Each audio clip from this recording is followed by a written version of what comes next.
Mengapa seragam sekolah di Jepang kok rok pendek? Roknya pendek-pendek. Berdasarkan sumber bacaan dan dari hasil wawancara dengan orang-orang yang pernah datang di Indonesia dan merupakan penduduk asli Jepang, atau tentang terjemahan buku Gentenbring, mengapa semua palawija atau tanaman yang dikembangkan di Indonesia tahun 1860 seperti kakao, kemudian kina, dan masih banyak lagi kok tidak dikembangkan sekarang di Indonesia? Ada apa? Malah di Subang saja, di tempat perkebunan yang dahulu terkenal dengan teh, sekarang diganti dengan nanas. Ada apa gerangan? Oke, ikuti ceritanya sampai tuntas ya. Begitu kata dia itu. Tiba-tiba ibu itu masuk. Di dalam kelas anak-anak lagi pada pacaran. Pacaran di sana tanda kutip ya, susah ngomongnya, lidahnya keluh. Lagi pada pacaran, langsung ibunya bilang, bu gurunya, maaf, langsung ada tanaman kakao, kemudian vanili, kemudian juga melihat tradisi masyarakat yang mengapa ya? Apakah mungkin cuaca di tahun itu berbeda dengan sekarang? Marilah kita kupas isi buku karya Gentenbring yang dibuat pada tahun 1860 yang lampau. Kan secara biologis ya Pak Jia. Mungkin Mengapa produksi pertanian di zaman Belanda tidak dilanjutkan di zaman kemerdekaan? Bagaimana pandangan masyarakat saat ini? bisa jadi Pak Haji, sehingga mungkin untuk vanili tidak cocok dan lain sebagainya. Udah boleh, nyambung seperti itu. gitu ya, Bu Ai, salah satu contoh. Iya. Yang jelas rata-rata dengan pemasaran. Oh iya. Zaman sekarang kenapa Subang jadi nanas? Karena gampang jualinnya, habis panen jajarin aja di pinggir jalan, laku jadi duit. Iya. Gitu. Kalau penili kejualnya kemana? Ada jadi beberapa alternatif. Mengapa vanili di zaman Belanda menurut di buku Gentenbring ternyata primadona? Kenapa sekarang tidak dikembangkan? Satu, mungkin nanas malah nggak disebut ya Pak Ji ya. Iya, nanas di buku Gentenbring malah nggak ada ya. Itu salah satu contoh. Ya makasih Pak Ji. Itu maksudnya. Sok Pak Doni. Yang paling banyak tentang sosiologi, karena apa saya ceritakan paling banyak sosiologi? Karena untuk bisa kerjasama antara Eyang Rangga Martayuda, turunan kerajaan Pajajaran, dengan Hopland yang benar-benar dia itu adalah pengusaha. Belanda belum menjajah Indonesia, belum. Hopland itu sudah datang di sini. Kok bisa kerjasama? Dan orang Subang itu merasa nikmat. Makanya tidak menganggap penjajah umat Islam di orang-orang Subang itu, karena ilmu sosiologinya kelas tinggi gitu, Pak Doni. So, Pak Doni mau nanya apa? Berarti tugas kita mengomentari ya Pak Ji tentang itu dari sudut pandang Nulis judul sendiri, tapi boleh dalam bentuk komentar. Buku yang akan diterbitkan ini, tulisan terjemahannya perlu didiskusikan terlebih dulu sebelum dikomentari. Di samping naskah utuhnya akan ditulis ulang pada bab tersendiri. Ragam pendapat akan jadi bahan pertimbangan para pembaca nantinya. Ini harapan kami yang akan menerbitkan naskah ini. Hampir di setiap sekolah, para guru itu banyak yang sarjana S1, S2, S3, bahkan tetapi kebiasaan menulis itu jarang dikembangkan. Karena apa? Karena tidak ada salurannya. Oleh sebab itu, di sini kita mulai dengan cara menerjemahkan buku yang diterbitkan pada tahun 1860 yang lampau. Dengan cara seperti ini, diharapkan kaum milenial dewasa ini bisa merealisasikan ilmu pengetahuan yang ada dalam menghadapi situasi baru. Contohnya sebagai berikut. Itu diterbitkan bersama-sama. Sekarang ini kan lagi cuaca seperti ini. Cuaca ini panasnya luar biasa. Hindari minum es. Salah satu contoh. Tulis itu. Kepala sekolah ngeritik mulu saya. Ngeritik saya mulu. Karena apa ya? Karena walaupun bagaimana kesehatan itu yang utama. Setinggi-tinggi apapun ilmu yang ada di otak kita, kalau nggak bisa dipraktekkan, ilmu itu nggak bermanfaat. Tidak bermanfaat? Contohnya apa ilmu bermanfaat itu? Bapak itu bukan guru bahasa Indonesia. Ngarang aja nilai ngeling 6,5 nggak pernah dapat nilai 7, 8, 90, boro-boro paling 6,5 karena tulisan Bapak jelek. Tapi ilmunya bermanfaat. Bapak bisa beli mobil, bisa punya rumah di Lipo. Dari mana? Dari ngarang. Berarti Bapak punya ilmu yang bermanfaat. Sampai Bapak pergi ke Sabang sampai Merauke, provinsi mana yang belum Bapak kunjungi sampai Bapak mah ditegur sama kepala sekolah. Kalau kepala sekolah ibu-ibu mah kan rewel. Tidak semua kaum ibu itu rewel, tapi jika hal itu terjadi hendaknya dimaklumi. Karena anak yang dilahirkan itu perlu diajak dialog setiap hari. Bawel sangat diperlukan untuk kaum dengerin. ibu. Ini peristiwa nyata loh. Jangan izin-izin mulu. Kemarin ke Surabaya, kemarin ke Malang, kemarin ke sebutin satu-satu ke Bangkalan, kemana. Bosen ibu itu kan, bos. Kalau tidak dilaksanakan jangan izin-izin. Untungnya itu Bapak bawa album dan oleh-oleh dari Semarang. Ibu mohon maaf, saya kemarin dari Semarang, ini oleh-olehnya Bandeng Presto. Ini foto waktu di Surabaya Ibu. Malah dikira tuh mau adem, malah tambah nyap-nyap, tambah marah. Terus ngajarnya gimana? Jika kaum ibu itu rewel dan bawang, berarti kelemahan orang yang ditegur.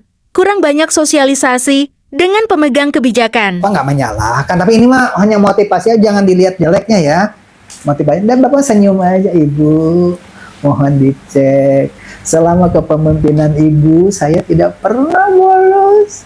Waktu dari Surabaya, saya kan ngajar pagi, Bu. Habis ngajar, dijemput sama mobil Gramedia di depan sekolahan. Hanya 1 jam 15 menit saya sudah sampai di Surabaya. Di sana hanya natar paling-paling juga 15 menit sampai 30 menit. Setelah itu saya tidak bisa jalan-jalan kemana, sudah langsung lagi dibawa ke bandara. Langsung naik pesawat terbang. Tidak diantar ke rumah, Ibu ngajar lagi. Jadi saya tidak...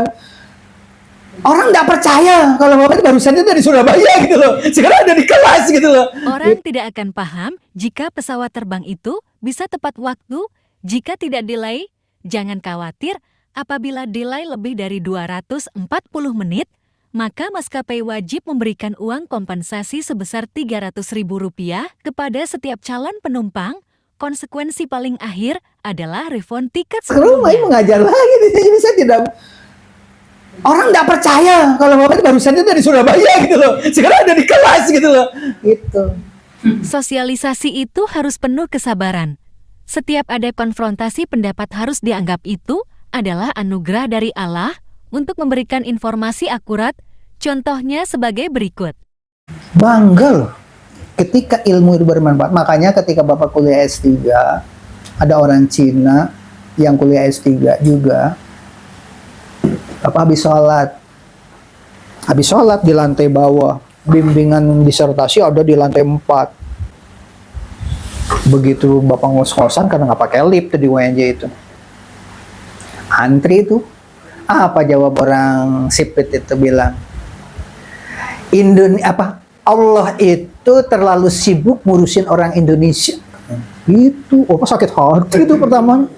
Jadi Allah itu terlalu sibuk ngurusin orang Indonesia. Kenapa dia ngomong begitu? Kenapa ngomong gitu? Coba aja habis sholat nih, Allah berilah rezeki yang banyak. Padahal rezeki yang banyak orang Cina, orang-orang sipit kata dia itu. Dia nggak pernah berdoa, ya Allah berilah rezeki yang banyak. Waduh sakit hati, saya mau ngomong apa ini? Nyapnya akhirnya bilang begitu. Bapak pandangannya keliru. Orang Islam tidak pernah meminta rezeki yang banyak, minta rezeki yang berkah. Apa artinya? Rezeki banyak masuk penjara, rezeki banyak anaknya nakal-nakal, rezeki yang banyak bos ceritain begitu punya penyakit menular dan sebagainya, habis Pak. Umat Islam itu berdoanya ya Allah berilah keberkahan. Berarti yang Bapak dengar doa orang Islam itu keliru. Itu doa orang Islam nggak begitu. Maaf sih benar gitu. Nggak maaf. Justru kalau Bapak nggak ngomong begitu, saya nggak bakalan dakwah Bapak. Begitu. Gara-gara Bapak ngomong begitu, di ruangan ini pun saya jadi dakwah gara-gara omongan itu kan. Sebaiknya kisah rok pendek sisui di Jepang dan pembudidayaan pertanian harus berguru pada hasil riset harus dianggap sebagai bentuk sosialisasi dan hiburan. Semua yang dibahas di konten ini akan disimpulkan di bagian akhir video. Semoga bermanfaat. Jadi jangan menganggap kalau ada orang melukai kita itu musibah. Itu tantangan bagi kita. Ketika dapat buku Gentleman ini adalah tantangan buat kita. Jangan sakit hati dibilangin orang Allah itu terlalu sibuk ngurusin orang Indonesia, semuanya berdoa ya Allah, ya Allah, ya Allah begitu. Jadi Allah tuh sibuk banget katanya bilang begitu ngurusin orang Indonesia. Padahal yang kaya orang-orang sipil yang tidak pernah berdoa katanya bilang begitu. Coba lihat orang Indonesia itu dengan orang Jepang. Orang Jepang kaya raya, tapi banyak yang meninggalnya tuh membusuk. Bener kan? Orang Jepang itu meninggalnya membusuk kan? Kenapa? Karena tidak mau nikah. Tentang banyaknya orang Jepang membusung tak diketahui keluarga saat meninggal, sudah dibahas di channel ini. Pada konten tersendiri, menyangkut penuhnya rumah panti jompo dan banyaknya rumah hantu di Jepang. Apakah ada hubungannya dengan rok pendek dan tidak mau menikah? Terlalu sibuk. Tiba-tiba udah 1 minggu kok nggak pergi kantor, nggak apa, begitu dicek, wah udah berantakan mayatnya di rumah. Makanya sekarang itu jadi rumah hantu di Jepang itu kan. Dan upah itu mahal-mahal. Kodokushi atau mati dalam kesendirian, sebuah tren yang terus bertumbuh menimpa kalangan lansia di Jepang karena mereka tidak menikah dan tidak punya keturunan. Seks masa muda tidak disalurkan untuk melahirkan generasi penerus. Kodokushi menjadi masalah yang terus berkembang di Jepang, di mana 27,7% dari populasi berusia lebih dari 65 tahun dan banyak orang menyerah mencari pasangan hidup di usia paruh baya. Inilah pentingnya ajaran Islam dikembangkan di Jepang. Membantu rumah tangga apapun kita benar-benar nikmat.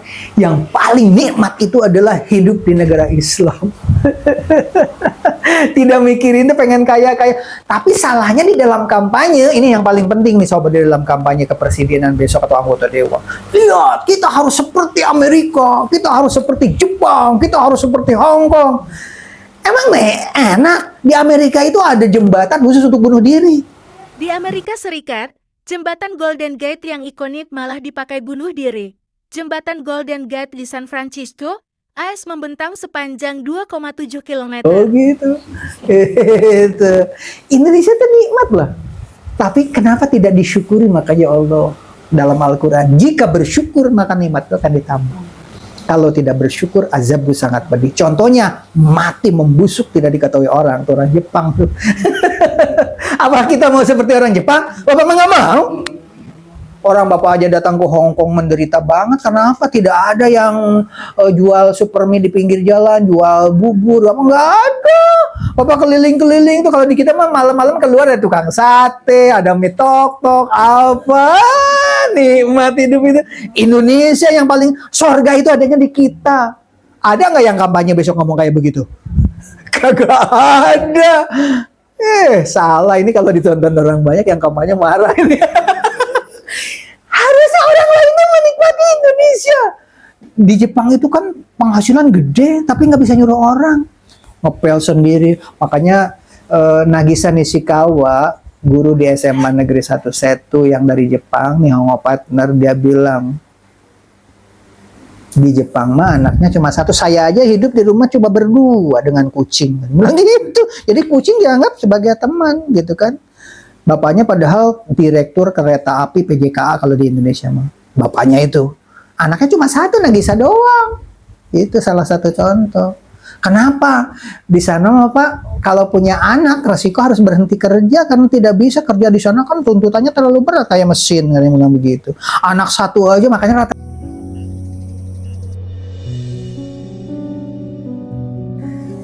Berdasarkan uraian tadi, mengapa rok mini begitu tren di Jepang untuk seragam sekolah? Bahkan orang-orang itu pada senang kalau melihat pakaian mempergunakan bagian pahanya terlihat.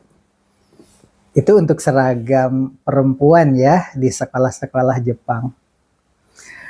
Ada dugaan karena di Jepang itu perempuan lebih banyak daripada laki-laki. Laki-laki sangat mahal, maka untuk bisa menarik minat diantaranya dengan cara pamer seperti itu. Yang kedua, bagi mereka organ intim terlihat oleh lawan jenis itu bukan hal aib. Seperti yang dikatakan Nagisa tadi. Kenapa kalau terlihat? Kemudian di Jepang mereka itu terlalu sibuk untuk memenuhi kebutuhan biologis asal suka sama suka. Tampaknya hal yang lazim dilakukan. Tentang tumbuhan di zaman Belanda seperti vanili, kakao, dan masih banyak lagi jenis-jenis tanaman kok tidak dikembangkan saat ini. Ada yang berpendapat karena cuaca atau iklim yang berubah. Beda zaman dahulu, Bandung dan Subang merupakan tempat yang dingin. Sekarang sudah menjadi tempat yang panas. Yang pertama itu, tetapi ada juga yang berpendapat karena pemasaran terganjal oleh perpolitikan dunia internasional. Salah satu contoh, teh yang subur di Subang, Bogor, Pamanukan, dan masih banyak lagi itu susah dipasarkan ke Eropa karena mereka mengadakan riset katanya, konon katanya, teh dari Indonesia itu beracun. Diusut dan diusut, ternyata itu adalah perpolitikan. Ketika kita berkilah, kan zaman Belanda, Eropa itu tehnya dari sini, kenapa dulu tidak beracun? Mereka berkilah, mungkin karena prosesnya beda yang dilakukan oleh penjajah Belanda dengan yang dilakukan oleh bangsa Indonesia saat ini. Padahal Indonesia melanjutkan proses yang biasa dilakukan oleh bangsa Belanda. Nah, bagaimana keputusannya bagi kita semua saat ini? Perkuatlah dari segala lini hukum, perpolitikan internasional, dan berbagai ilmu riset harus dikembangkan. Demikian. Wabillahi taufiq wal hidayah. Wassalamualaikum warahmatullahi wabarakatuh. Salam gubuk apung.